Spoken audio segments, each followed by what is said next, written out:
Deməli, пусть каждый убирает в своей комнате. Düzdürmü? Qoy hər kəs yer yığış eləsin öz otağında. Otağın içərisindən söhbət gedir. Ona görə də в своей комнате. Düzdür? İkinci isə yazdıq. Пусть каждый убирает свою комнату.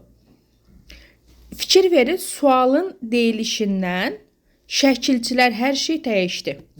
Birinci orada deyir ki, в своей комнате, yəni где, harda.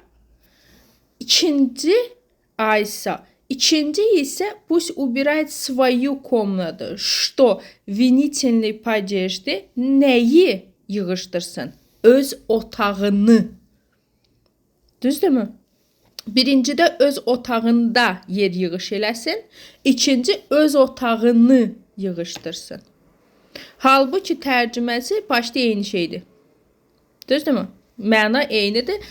Nəyi bildirmək istəyirsiniz onu göstərdir. Bax budur. Tak, indi məsəl üçün sual verirsiniz. Bayaq tapşırığını verdiniz. Düzdürmü? Bir müddət keçəndən sonra siz sual verirsiniz ki, otağında yer yığış elədin.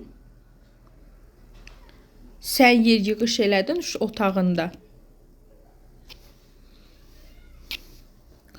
Aha. İndi burada fikir verin. Ты убрал. Düzdürmü?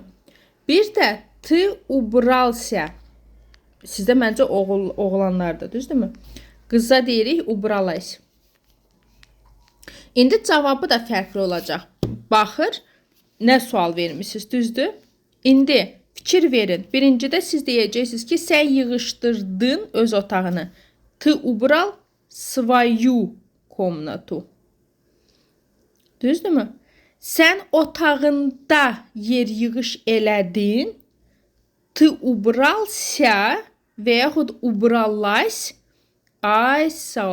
в своей комнате. Bəli. Bax, bu da fərqi. Yəni, bunlara fikir vermək çox və çox vacibdir. Halbuki ubral nəyisə yığışdırmaq. Görürsün, bu ucu ubrat felindən gəldi, çıxdı. Ubralsa, ubralas, yer yığış etdin mənasında gedir.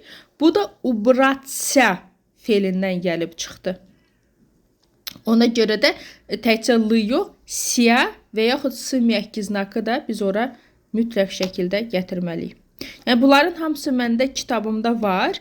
Bütün bu cümlələrin hamısı da. Bilirsiniz ki, oradan sizinlə dərs keçirəm. İnşallah vaxt edin, əldə edin.